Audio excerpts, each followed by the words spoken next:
And since Director Silva, the chairman of the FAB committee, is not here today, Chairman Pearson has asked Vice Chairman Sen to please manage the FAB meeting. Good morning. Good morning. I'd like to call to order the meeting, the August 10th meeting of the Committee on Finance, Audit, and Budget. Would the Secretary please call the roll? Yes, Mr. Miller. Here. Mr. Sen. Yeah. Okay, Mr. Irvine. Here. Dr. Sen. Here. Mr. Peterson. Here. Mr. Youngblood. Here. Ms. Alvarez-Rosales. Here. And as I said, Mr. Silva will not be here today, so we have a quorum with 6 members present. Our first order of business is the approval of committee minutes of July 13th, 2016. The minutes were previously distributed. May I have a motion to approve? So moved. Second? I'll second. Thank you. Would the Secretary please call the roll again? Yes, Mr. Miller. Here. Mr. Irvine. Yes. Ms. Alvarez-Rosales. Yes. Mr. Youngblood. Yes. Mr. Peterson. Yes. And Director Sen. Yes. The minutes are approved with 6 yes votes. Our next order of business is the review of the finance report. Jeremy?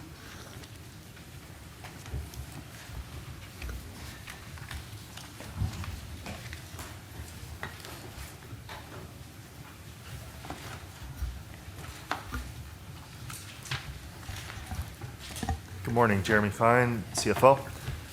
Just walking through the June update with regard to fare and pass revenues.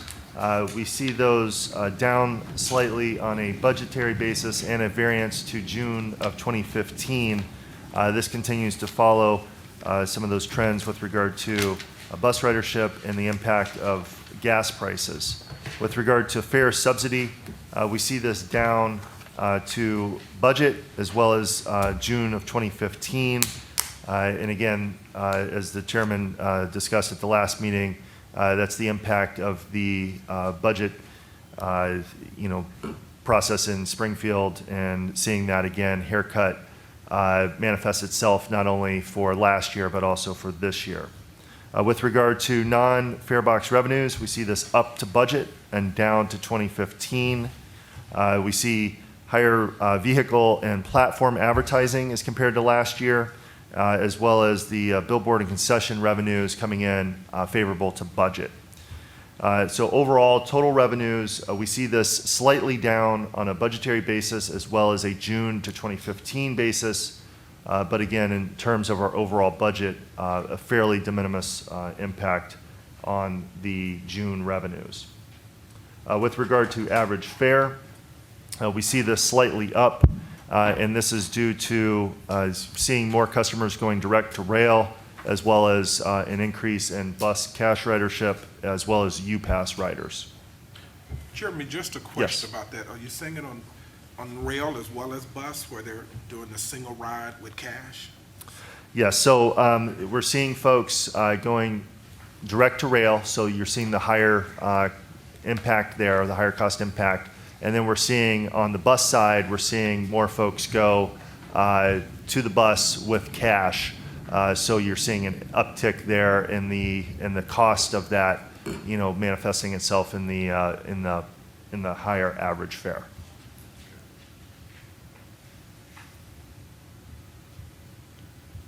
Okay.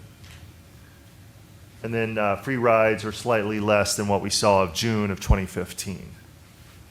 On a year-to-date basis, we see very similar trends. We see fare box and passes slightly down on a budgetary year-to-date basis, basically flat to where we were in 2015.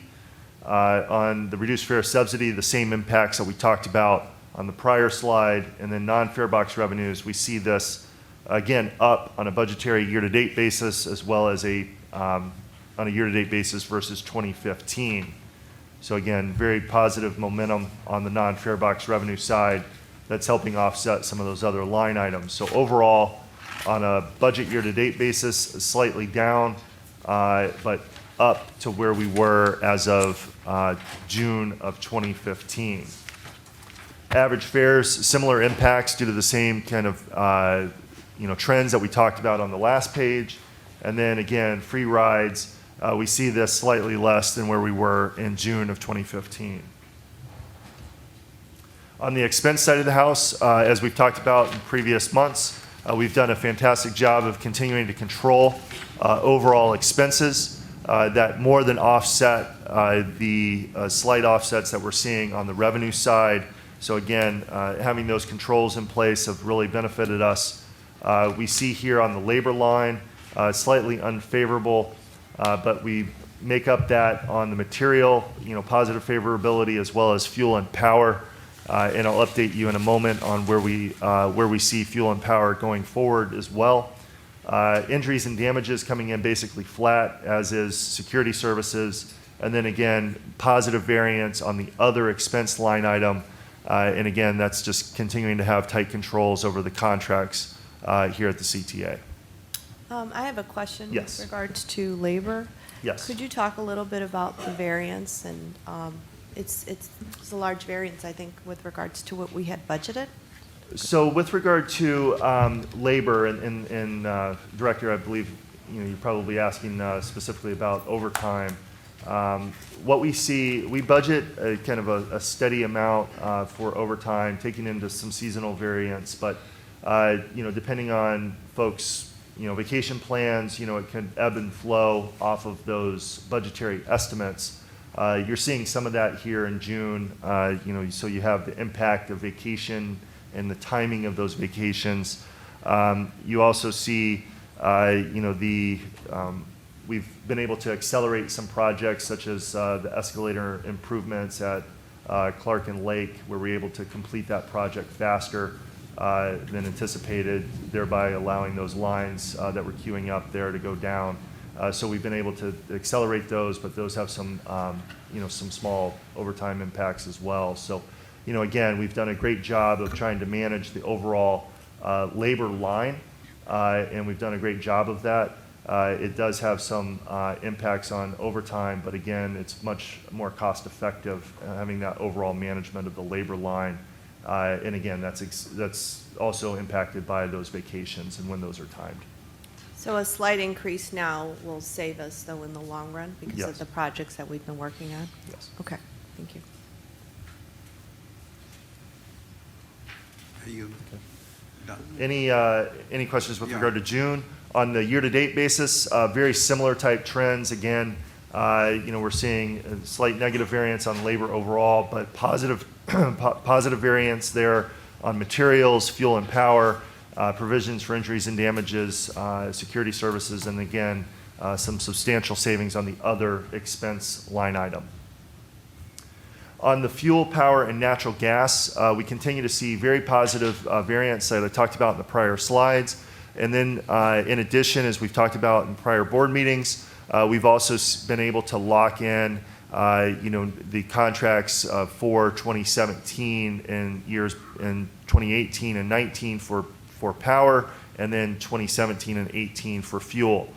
Because of the very favorable conditions in the market for those commodities, we were able to lock in at or below where we currently pay. And we already pay a very low rate, but we're actually able to benefit even more so on a going forward basis. So really exciting news. We got some very aggressive bids. So it's really giving us obviously budgetary benefits, but also budgetary certainty as we head into the future years. So again, very exciting news on fuel and power, and we'll be moving forward on natural gas here in the coming months. It's great news. Okay. Are Anything you done else? with your report? Okay, thank you. Thanks. Any questions? Chip, I just wanted to commend management. I was just looking at, in terms of 6.8 million favorable in terms of expenses, and then you've got the 4.6 million in terms of revenue. So through June at least, we're 2.2 million up. Absolutely, for the and year. again, that's due to the whole authority really coming together and controlling those expenses has really proven out to be beneficial for us in staying in a positive, on the positive side of the ledger. Any other questions? Well, I have a couple. This question has been asked before at other meetings by other members. But this RTA funds, just keeps climbing, it's about almost 30 million every month. What is the choke point on it? Is it RTA or is it further upstream? So it's further upstream. It's with regard to the flow-through funds coming from the state, primarily in the form of PTF. It's really the timing of those PTF dollars. We continue to receive those dollars over the last couple of years. That period of which we receive them, typically we receive them 2 to 3 months in arrears over the last couple of years, just due to kind of larger constraints on the state's budget. That's lagged a little bit more, and we're now in the five plus month delay. But again, we continue to receive those funds. It's just a matter of the timing of receiving those. But it's $330 million, so that's more than 5 months, isn't it? So it's also the state funding, again, that we All of that, receive. okay. So there's always kind of a baseline there, even in good, even in kind of previous years. There's always been a certain amount of baseline. It's just inched up, as you've indicated, due to kind of continuing delays on this larger state budget issues. I have one question which is not really for you, but I don't know when else to ask it. The rail delays, according to the performance management, performance measures, has suddenly, very dramatically increased. I wanted to know if there's a reason for it, and has it gone down again? Has it become okay by July? Because this is the June figures. So I think I'm. Yeah, he's coming up. Mr. Smith is coming up. Yes, we have looked at that. We don't expect that to be an issue in July going forward. We did have some anomalies in that particular month. There was some construction. There were other things that were going on that caused us to have that increase, and we don't anticipate that. And frankly, we've seen the trend go down as we move forward. So it's down again in July, is that? That's correct. So it's back to wherever it was? That was an Okay. anomaly, yes. Thank you. That's, Okay. any other questions? Thank you, Jeremy. Excuse me, Chairman. That was Robert Smith, who just spoke, who I forget his title. I can get it for you. Our next order of business is review of an ordinance authorizing an amendment to an intergovernmental agreement with the City of Chicago and its Department of Planning and Development for improvements to the Bryn Mawr Station. Mr. Fine? So on May 24th, 2013, the city and the CTA entered into an IGA for use of up to $10 million from the Bryn Mawr Broadway TIF district to make improvements to that station as an independent rehabilitation project.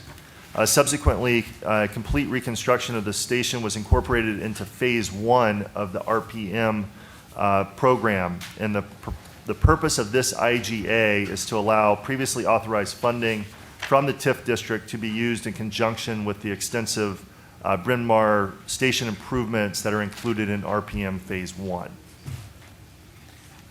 Any questions? Ask your questions.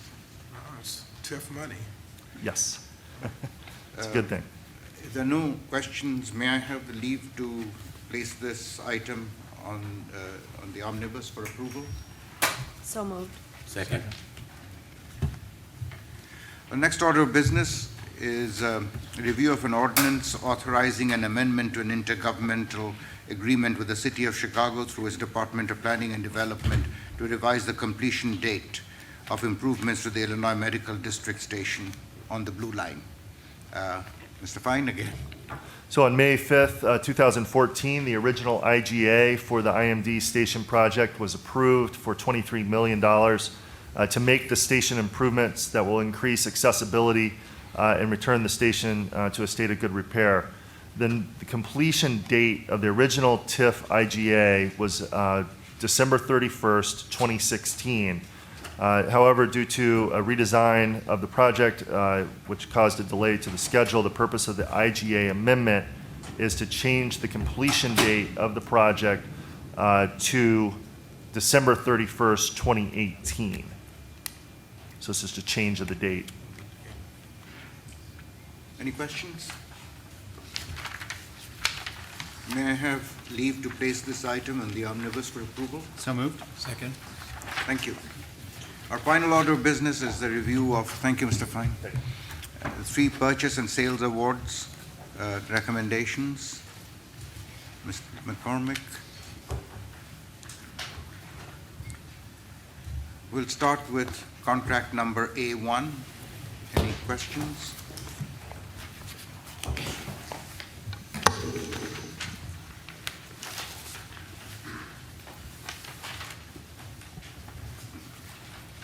How about contract number B1? Are there any questions on that? Could you just review B1 for us, please?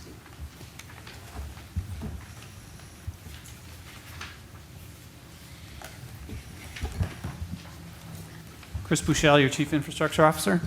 So the IMD TIF-funded project is a renovation of the station, featuring most particularly added accessibility at the Ogden entrance of the IMD station. It installs an elevator in that station, as well as makes various improvements to the other entrances and to the platform. But predominantly the installation of the elevator, as well as various exterior improvements throughout the remainder of the station. Chris, just in terms of exterior improvements, technology in terms of when the train's coming, what else would the exterior or interior from a technology standpoint? Miscellaneous improvements in line with what we've done in other places to improve to install cameras, to improve the customer experience and safety, the installation and improvement where we're doing work of the PA system to better communicate. But fundamentally, the station was built in the late 50s. Many of the materials date from then, so they really have reached the end of their service life. So new windows, doors. The entrance, the Paulina entrance also gets some new fare equipment that aids in its accessibility. So it's a general update of the station, kind of commensurate with a lot of investments that have been made in the district more recently. So. Who's responsible for the sidewalks, both on the Ogden and the Paulina side? Is that CDOT? Yeah, we continue to work. Those are the maintenance of those IDOT assets falls to the city, and we continue to work with CDOT and advocate for improvements to those areas as well. Yeah, I mean, you're gonna do the work, 23 million on the station, but then once you come up out of the station, you've got cracks and holes, and then some of the sidewalks both on the Ogden as well as on the Paulina side. Yeah, particularly on the wearing surfaces on the Paulina Bridge in particular, are, one could say, well past their service life. Now, That's certainly a point Is that that. CDOT or is that IDOT, that overpass? Well, again, the bridge belongs to IDOT, but there is a maintenance agreement for those wearing surfaces, for that concrete with CDOT. So, we continue to work closely with the city and advocate for improvements out there. Any other questions? I had a question, but it's not about one of these. Go ahead. Okay. I just had a question about the contracts report. There were 3 contracts that were only $150,000 each that didn't require board approval, but they were for consulting services for create a conceptual plan and model for a gateway project at Belmont Station. Just wondering when you could just explain that, just give me a little more information about that. I'm sorry, what was your question specifically? Just provide a little more information about those contracts.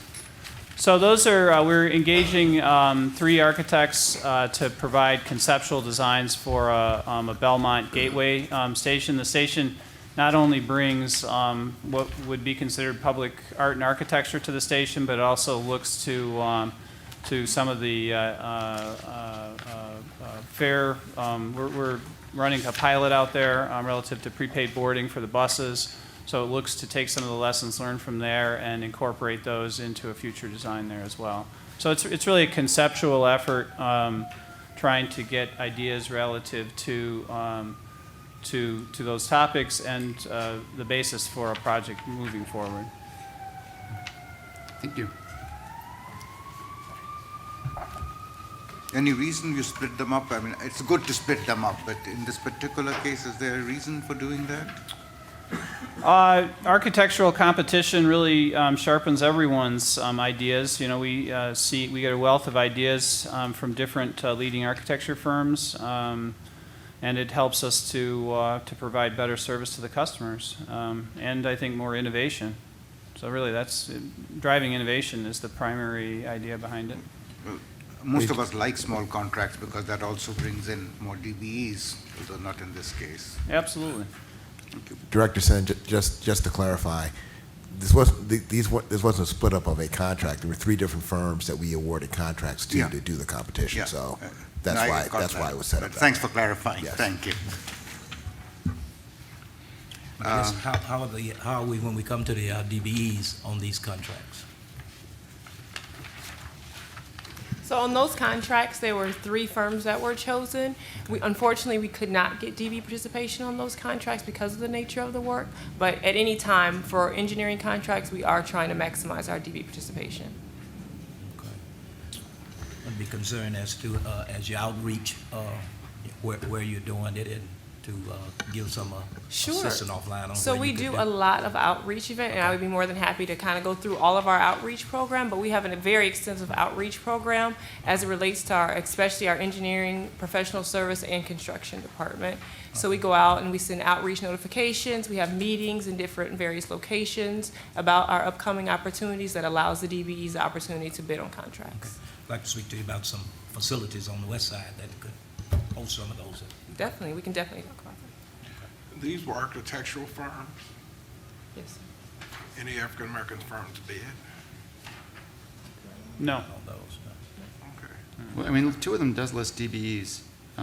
Ross Barney and Jankowski says 88% DBE participation commitment, and Billings Jackson says 10%. Terry Gwen. Yes, but we didn't set goals on those contracts. Oh, I see. Okay. Yes. So they included So it. they included them, but we didn't set goals on those Okay. contracts. Thanks for Yes. clarifying. And I was going to say, I know a number of African-American architectural firms, Hispanic architectural firms. We just probably should maybe, again, redouble our efforts to reach out to them.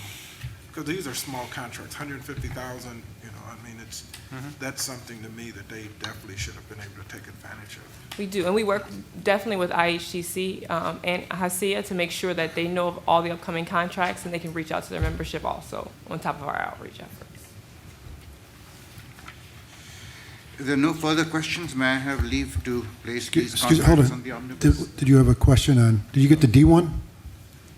I'm sorry, maybe you went through all 3 I'm sorry, contracts. I didn't do D1, yeah. That's what I thought.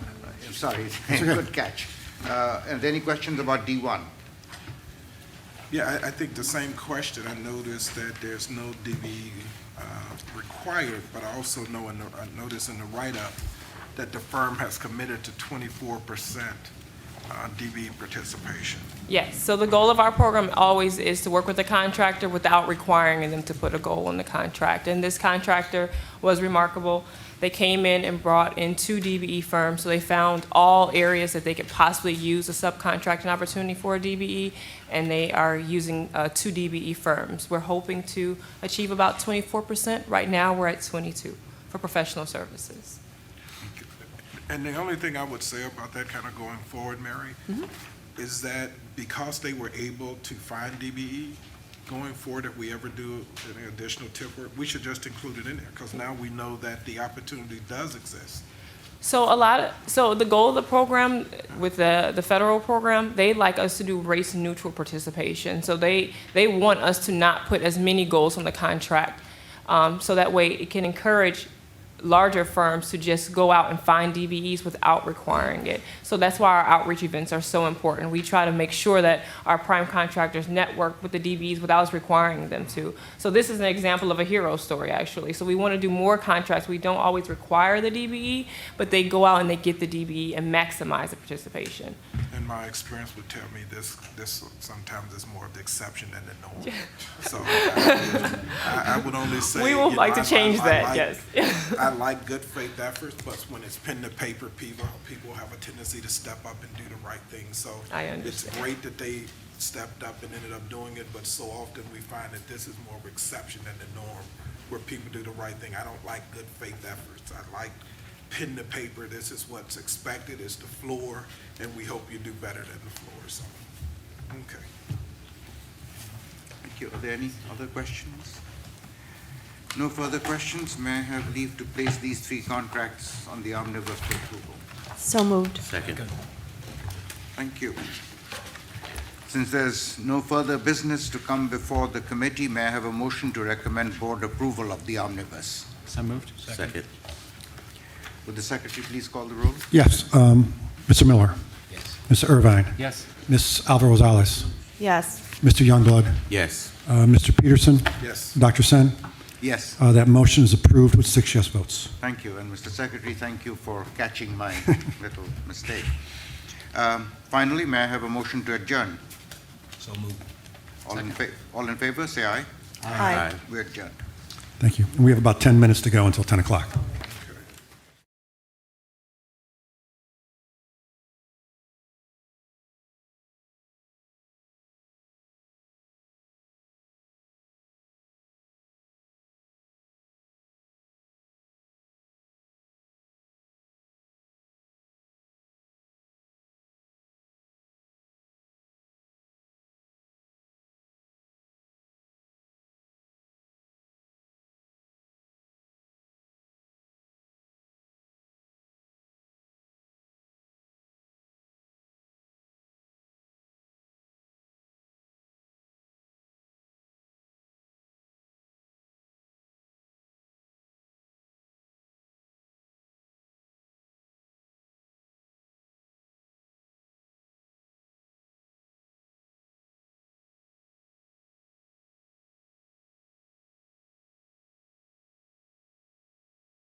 I'll let you know. And everybody, please put their cell phones on vibrate, please.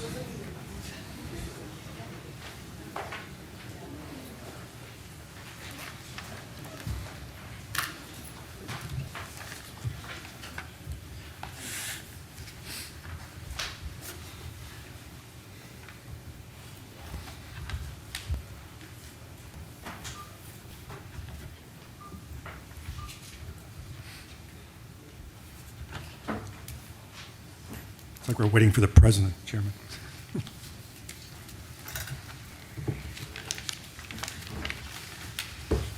Okay, it's 10 o'clock. All right. Good morning. Good morning. Good I would morning. like to call the regular scheduled meeting of Chicago Transit Board for August 10, 2016. Would the secretary call the roll? Yes, Mr. Miller. Here. Ms. Irvine. Here. Dr. Sen. Here. Ms. Alva Rosales. Here. Mr. Youngblood. Here. Chairman Peterson. Here. Mr. Silver will not be here today. We have a quorum with 6 members of the board present. Thanks, Greg. The next order of business today is public comment. Greg? Yes, we have 4 public comment speakers today, sir. Why don't we start with the pair from the south side. Mr. Parrish Brown, would you please step forward? Step right up here, sir, to the table and sit down. And then we also have an Alfonso Jones. Just sit right down there, gentlemen. And just a reminder of the public comment, published rules and regulations. You're each entitled to speak for 3 minutes. And Mr. Brown, I passed out the document that you brought in and asked me to distribute. So begin whenever you want, sir. Good morning. My name is Alfonso Jones. I'm one of the involved seniors, Justice for COCO. My reason for being here is to plead with CTA to reinstate the #1 Indiana Hyde Park bus. As a senior, this bus played a very essential role in our community. In the 3rd, 4th, and 5th wards. As a result of being, the route was from 64th and Stone Island all the way to Union Station. And as a result, it passed a number of stores, it passed a number of schools, many stores, and 3 hospitals, 39 senior buildings. And the seniors right now are afraid to ride the CTAL because of all the problems that the L is having, especially and particularly the red line.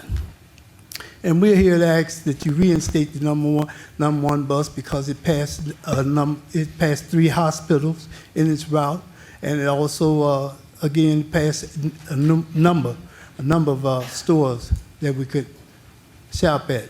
And right now, if you lived on 51st, you would have to catch 3 buses just to get to Staten Adams. That's the number 15 to King Drive, from King Drive to Congress, and from Congress, you'd catch the 47, number 147 or the 7 bus just to get to Staten Adams. And this is kind of an inconvenience for seniors and families and young people. And we're asking that you reinstate this bus service. Okay, thank you. Thank you, Mr. Jones. Mr. Jones. And then our next speaker is, Mr. Brown. All right. Good morning, everyone. Good morning. My name is Parrish Brown. I'm a youth leader with the Kenwood Oakland Community Organization. And we are here as 4th Ward residents to talk about getting the #1 Indiana Hyde Park bus reinstated. The #1 Indiana Hyde Park bus used to serve many churches, senior homes, and schools like my school, Diet. I went to Walter Diet High School, and I could take that bus to go to Diet High School as well.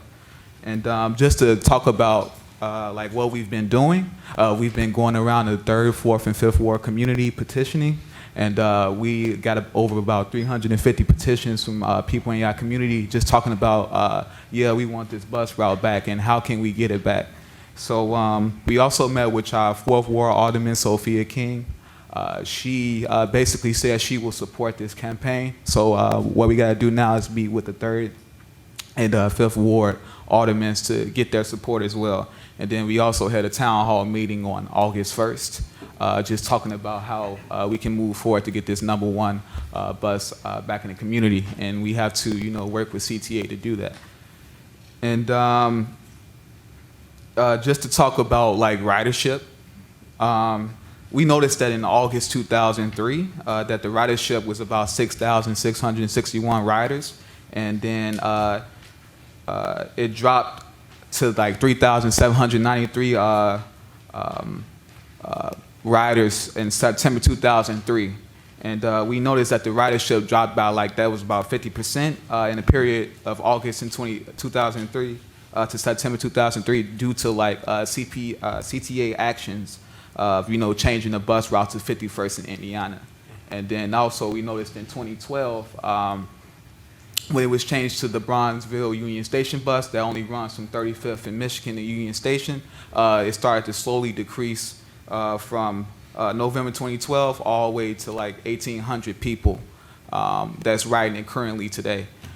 We noticed that when the bus routes is changing, so when you like cut the routes and you change the, I want to say the hours, many people can't ride that bus anymore. So we also had some questions that we wanted to ask you. What are some of the ways we can work with CTA to get the #1 Indiana Hyde Park bus reinstated?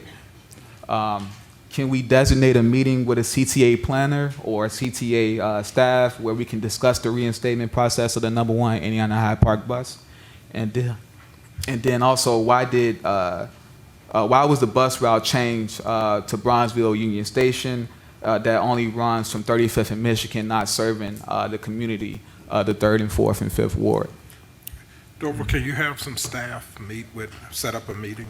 Yes, Carol Murray, who is sitting right behind you, is the head of my planning office. She'll be happy to talk to you after you finish your comments and follow up on your questions.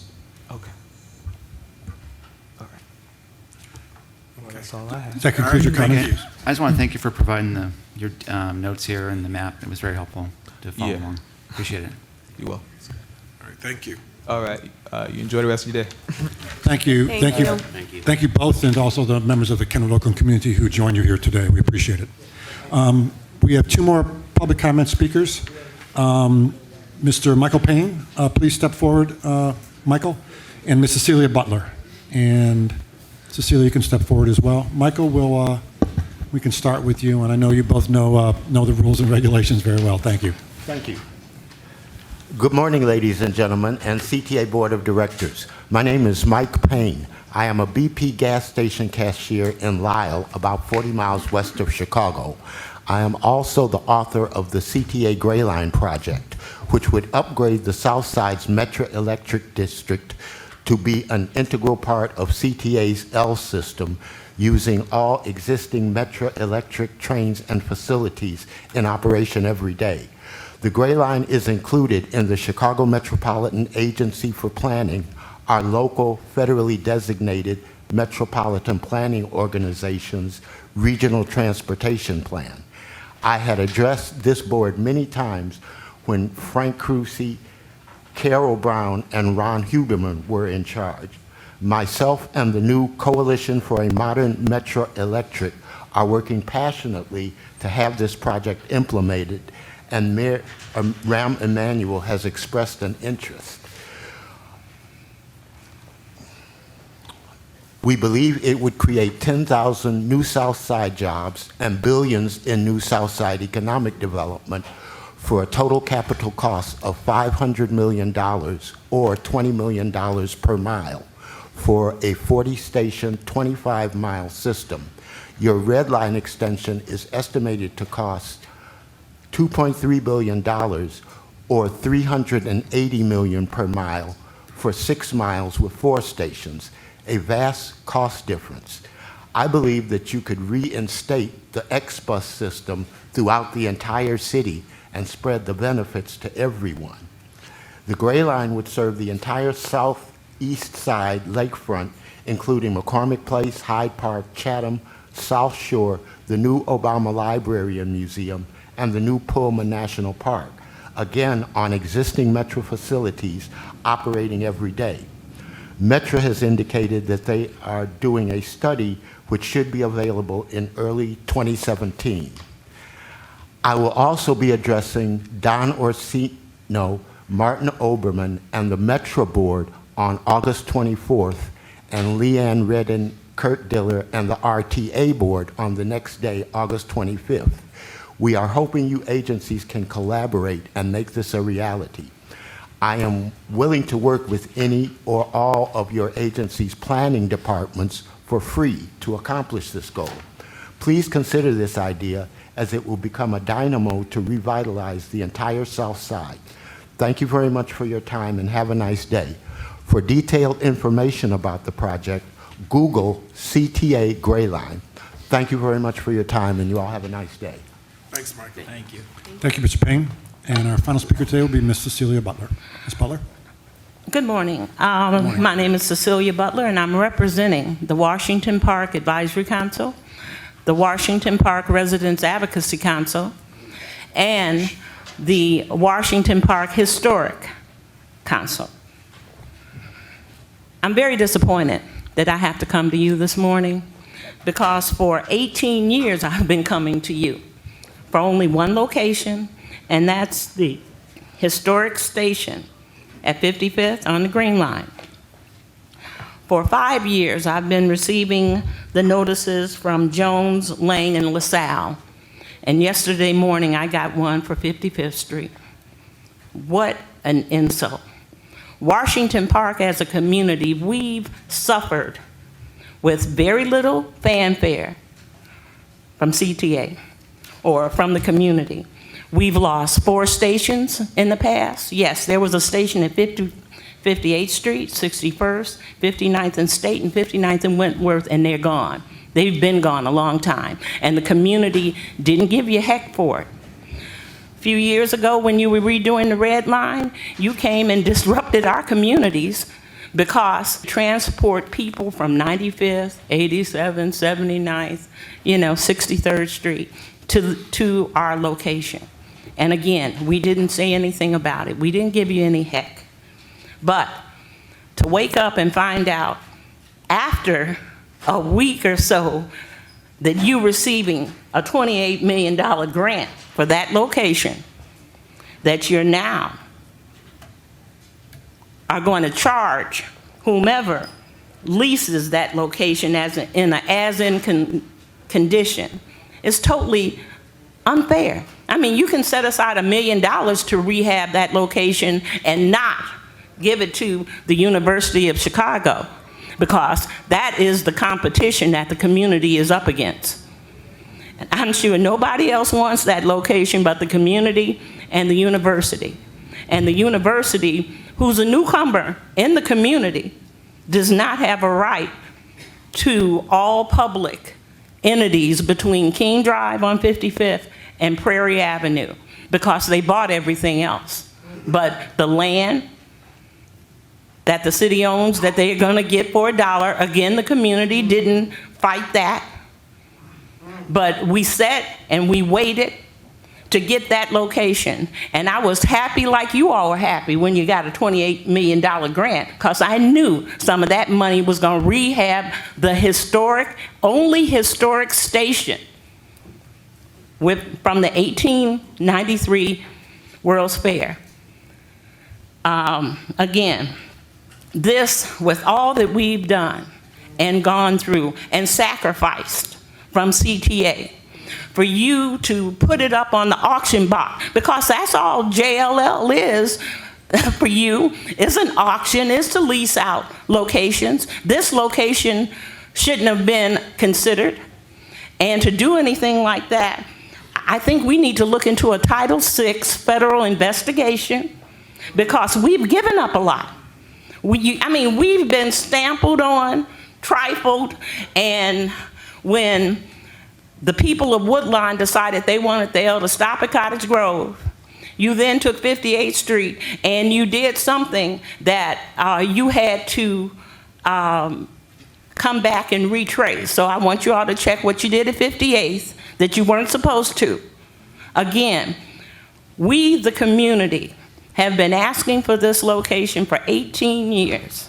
We're not new, but the people that came across the park came west. They now want to control Washington Park, and we're going to fight. We're not going to sit down for this, but we still love you, CTA. Because we're going to all get together and talk about how you're going to spend that $28 million. And I suggest you set at least one or two aside for that station. Thank you. Thank you, Cecilia.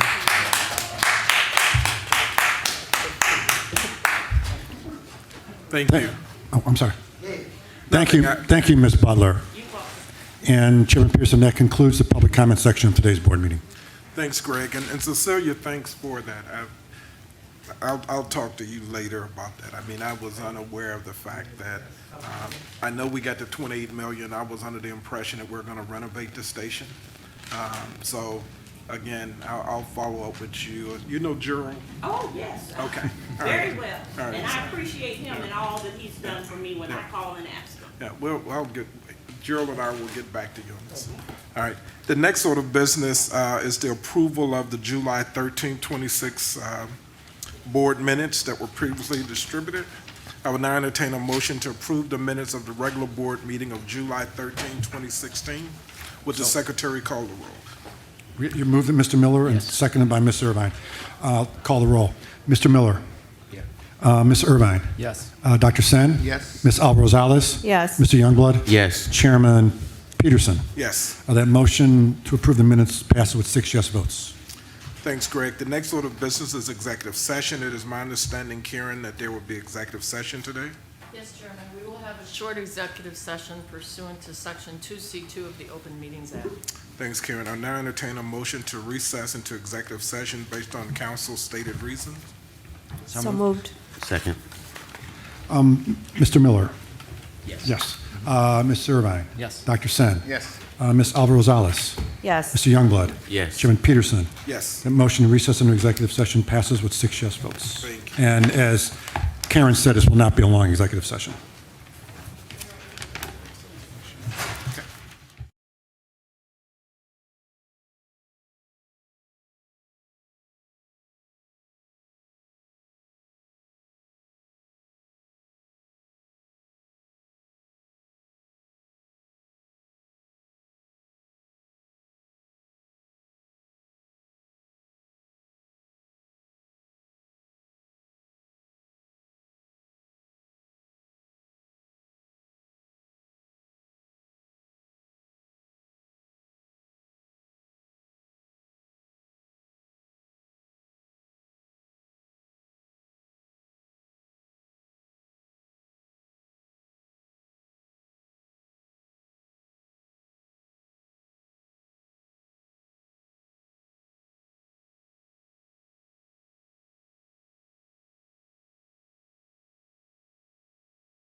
I now entertain a motion to return to the open meeting.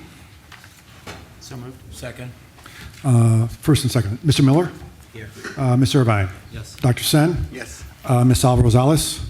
Yes. Mr. Youngblood? Yes. Chairman Peterson? Yes. That motion to return the open session is approved with 6 yes votes. Thanks, Greg. The next order of business is board item number 4A. Karen? Yes, Chairman, in closed session, we discussed the authorization and the execution of a collective bargaining agreement containing the terms of a tentative agreement between the CTA and the International Association of Machinists and Aerospace Workers District 8. They are the bargaining representative of certain architects, engineers, quality improvement technicians, and other positions designated in the parties' tentative agreement, with the agreement to have a term that runs from the date of final ratification through December 31st, 2016. All right, thank you, Karen. I now entertain a motion to approve an ordinance authorizing execution of a collective bargaining agreement with the International Association of Machinists, Aerospace Workers, District Number 8 Architects, Engineers, Quality Improvement Technicians. So moved. Second. And seconded? Mr. Sen? Okay. Mr. Miller? Yes. Ms. Irvine? Yes. Dr. Sen? Yes. Ms. Alvarez-Rosales? Yes. Mr. Youngblood? Yes. Chairman Peterson? Yes. The motion on 4A is approved with 6 yes votes. Thanks, Greg. The next order of business is board item number 5A. With the consent of the board, I refer that item to Vice Chairman Sin. Thank you, Mr. Chairman. Does that make me chairman for 2 minutes? Absolutely, absolutely. Remember to put that in my resume. Please put a minute. It is with great honor and also great pleasure that I ask for a motion to approve board agenda item number 5A. So moved.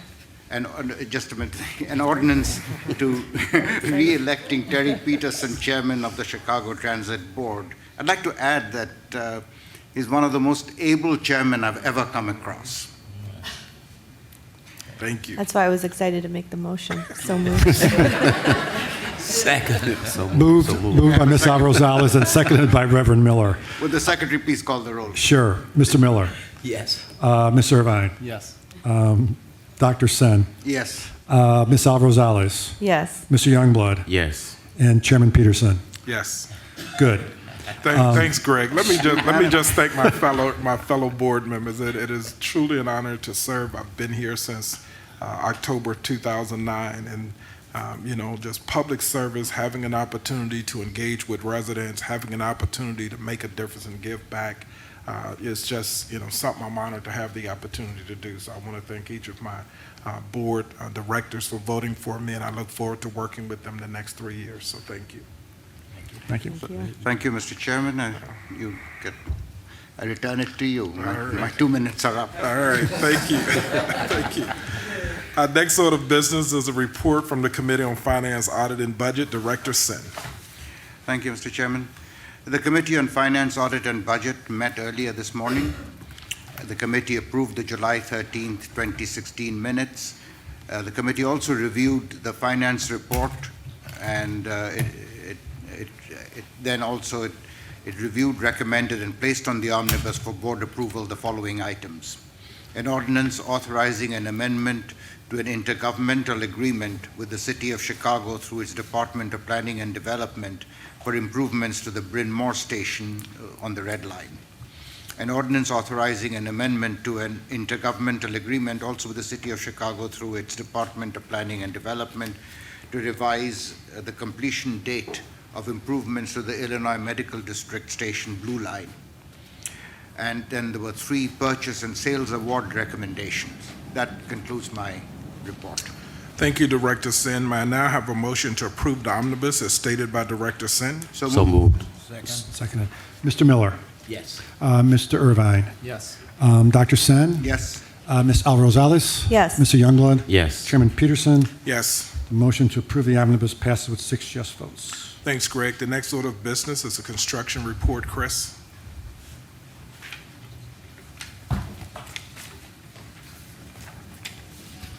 Good morning. Chris Puchel, your Chief Infrastructure Officer. Mary, hello. Mary Person, Director of Diversity Programs. So,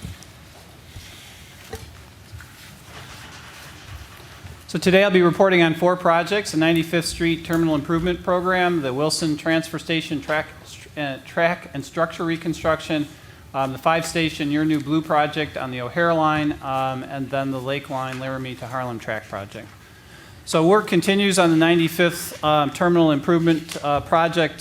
Various activities that are probably best illustrated in the photographs relative to mobilization. You can see the contractor setting up the field office. So they're moving forward with the project. No major issues to report. As we go forward with Wilson, we're actively working through this next phase and looking for a phase change. You can see in the photographs many of the same pictures you saw as we worked on track 1, which is the far western track. We're now moving to track 2, which is the next track over.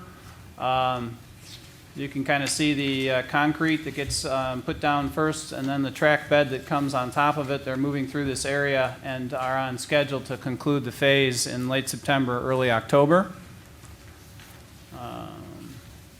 Again, these photographs should be very similar to what you saw on track 1, now just a little further east.